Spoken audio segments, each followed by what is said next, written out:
You wanna press.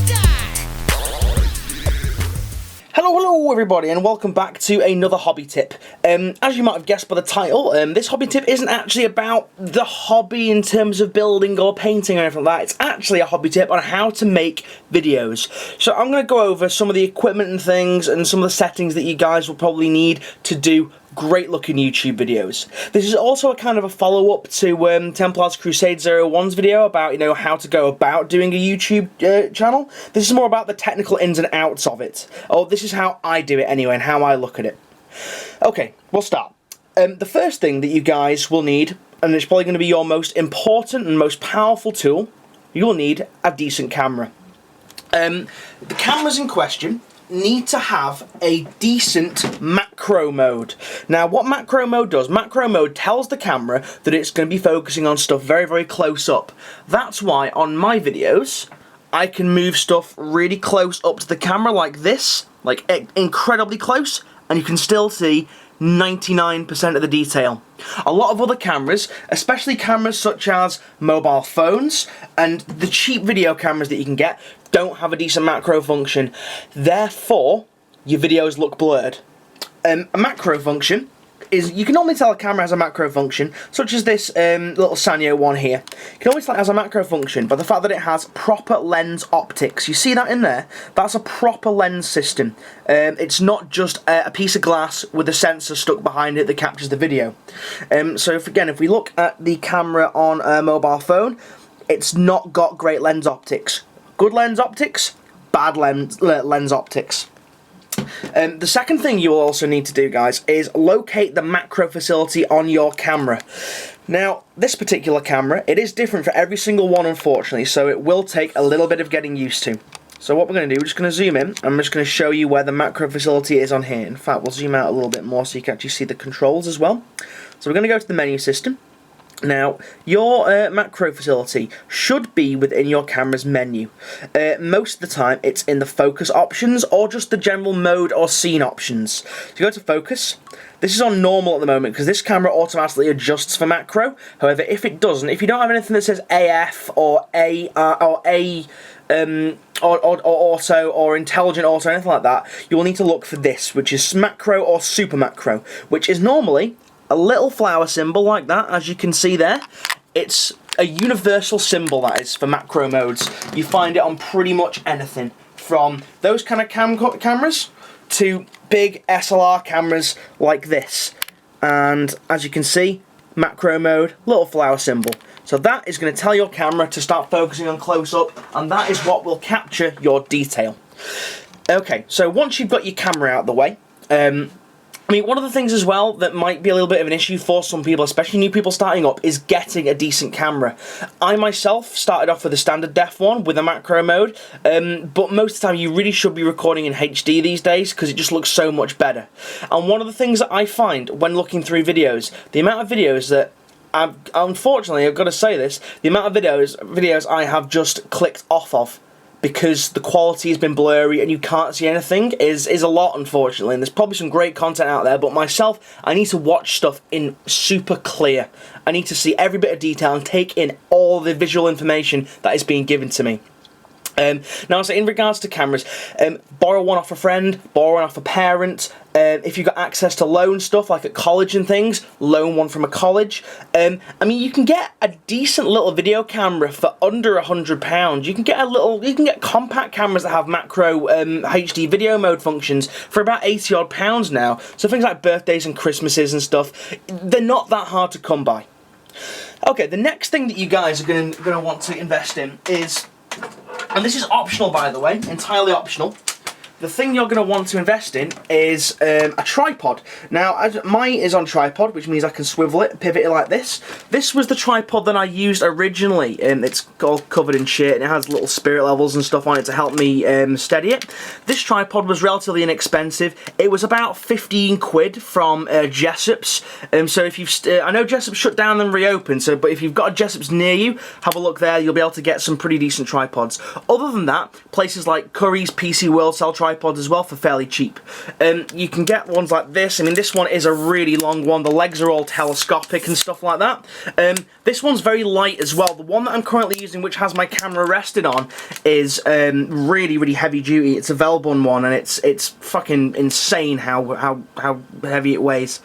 Obviously, you have room for a plate on the top, which you then screw your camera into. By the way, every camera worth its salt will have a screw thread in the bottom of it, which will allow you to attach it to a tripod. So it clips in like that. You've got little screwing bits that lock stuff up. Once it's locked, it doesn't start moving. I tend to have mine loose, so I can just wave it around and pan across whenever I want to. So that's tripods. Again, if you don't have a lot of money and you want to get a tripod, you can invest in one of these once I rescue it from the abyss that is my desk. One of these, which is a little tiny desk tripod. Now, you can pick these up for a couple of quid in like places like Maplin's or Poundland or whatever, and they have little telescopic legs. You just plop them out. You've got this little bit here. You screw your camera into there, and boom, Bob's your uncle. There you go, you've got a desk tripod right there. Now, they're only a couple of quid, so if you're not got a lot of money, they're the ones I'd probably say to use. The next thing that you guys will need if you want to make a great video is a set, or a place that you're always going to be to film. As you can see, guys, mine is my horrendous desk.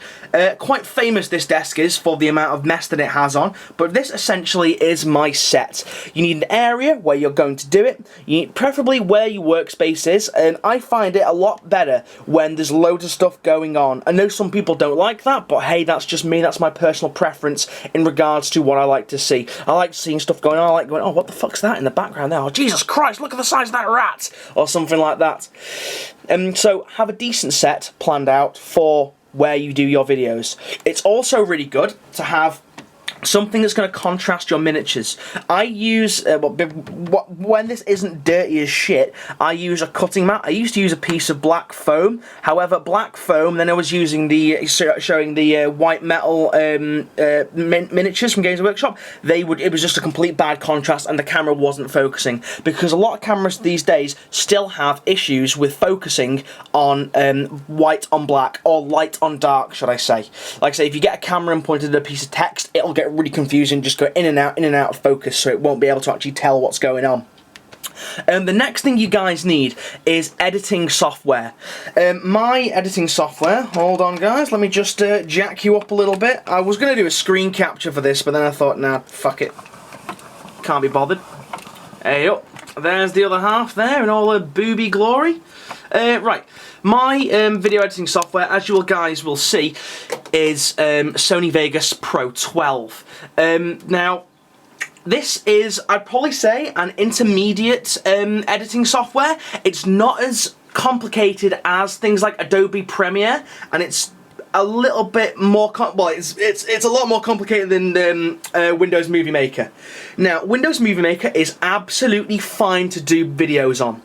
One thing that I use Sony Vegas for is because I can do a lot more with it, and I can do a lot more effects. Now that helps me because as you all know, my videos are really big and flamboyant and stuff like that. However, if you just want a minimalist show with not much editing, Windows Movie Maker is perfect. And the great thing about Windows Movie Maker is that it comes standard on all Microsoft systems I think from XP onwards.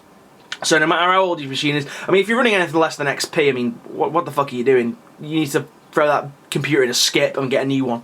But yeah, anyway, so I use Sony Vegas. It's a multi-layered editing software which beats Windows Movie Maker. As far as I'm aware, last time I used Windows Movie Maker, you could only have 2 layers on it. Now, what I mean by multi-layers is the fact that you can plop your footage in, you could plop your footage in. It's not working currently. Oh, wait, there we go, because I'm an idiot, that's why. So, basically what you do is you grab your footage from somewhere. Let's grab some random generic video, Ask Me Anything section. Let's fucking grab a blood intro that I did. So what you can do, as you'll see, I'll plop it down there, and it goes... Oh, fuck balls. Vegas 12, I'm still getting used to it. It puts it onto a timeline, down here, and then what you can then do, you can actually layer. You see how it's getting layer? You get a video layer and an audio layer. This is what you use to actually make your stuff and, you know, start making your video. So that's that. There's loads of tutorials online. I'm not going to go to the ins and outs of Sony Vegas. But yeah, it's a decent software. It's probably one of the most decent bits of software to use, I think, for video editing. In regards to Vegas, Sony Vegas Pro 12, unless you're unless you're a cheapskate like me and pirates everything, or you have got a lot of money, it'll set you back about 550 quid. However, that's a bit ridiculous for pretty much anybody to do in regards to a hobby. However, you can pick up Sony Vegas Pro 9 on Amazon for about 25 quid, which is great. It'll do everything Vegas Pro 12 is. The only reason why I use Pro 12 is because of the advanced rendering abilities of it. The fact that you can use your CPU and your graphics card to combine them to get faster rendering. But anyway guys, so that's my little 2 cents about how to make a decent video. If you guys have any questions on how to make a video or anything else more, please don't hesitate to ask me. Just send me a PR. I'll tell you what, put something in a comment down below and I will do my best to answer it for you guys. Oh, I'll say one other thing as well. If you guys are planning to do voiceovers, as in you do a video, render it all up, and then put a music track underneath it, and then want to do voiceovers on the top rather than talking on camera, one of the things that I also recommend is you can either use the audio feed from your camera, so i.e. spin it round so the microphone's facing you, record it, then when you put it on your editing software, just delete the video part of it and keep the audio, or you can get something along the lines of this. Now again, this is a podcast mic, this is a Pro Sound mic, one of the mid-range ones in terms of price. It's about 40 quid from Maplins. And again guys, I'm very, very sorry for in the US, and I'm quoting all these places that you've probably never heard of, but yeah, there will be equivalents out there around where you are. I think you've got like Radio Shack and Walmart and Target and those kind of places. They will all do all this equipment for you. But yeah, so I use a podcast mic whenever I record audio because it's just better for acoustics, and it plugs in via USB, and I can just use Audacity to just mash it all together and do it that way. Again, you can use Logitech USB mics. They're only about 20 quid. You can also use inbuilt laptop mics, although they're only very rarely mono mic. They're very rarely stereo microphones. Then they're almost always mono, which means that you get a very flat sounding audio track. Or you can just spin your camera around, record your audio, delete the video off it, and just have the audio waveform at the bottom of it. But anyway guys, right, okay, so that's all I'm going to speak about the video editing side of things. As I said just then, if you have any questions, please leave them in the comment section. I will do my best to answer them. So yeah guys, thank you very much for watching, and I'll see you guys again. See you now, and goodbye. Hey guys, one more thing as well before I go. I actually left this out, so I'm adding this in at the last minute. One of the other key things you'll need to make a great video is a decent amount of light. I always try and do my videos when it's daytime. So we're talking proper daylight, not twilight, and it's certainly you don't want to be doing it with light from a light bulb like that, because what it does is it casts a really orange shade on it. Now what you can do, you can combat low light, an orangey looking video, by using what's called a tungsten filter. That can be applied either in the actual camera's video effects itself or on your editing software, and that takes a lot of the warmth out of the image and makes it look a lot colder, which kind of balances it out a little bit, but it still is no substitute for actual natural light. In regards to placement as well, where light's coming from, never do a video facing a bright light source, as I will now show you. Okay, we've got a lot of light coming out there. However, if I'm trying to show you something and we've got a lot of light coming in here, if I put my hand in front, can you see that? Lots and lots and lots of shadow. However, if I spin it round, boom, detail. Always try and make sure you've got light coming in behind you. If you don't have light coming in behind you, your videos will look very, very shadowy and they'll just look garbage. I kind of have an exception to that matter because I have my desk right next to my window here. So I have light coming in from the side. I've just knocked another tripod over and a shit one then because I thought my other camera was actually on it.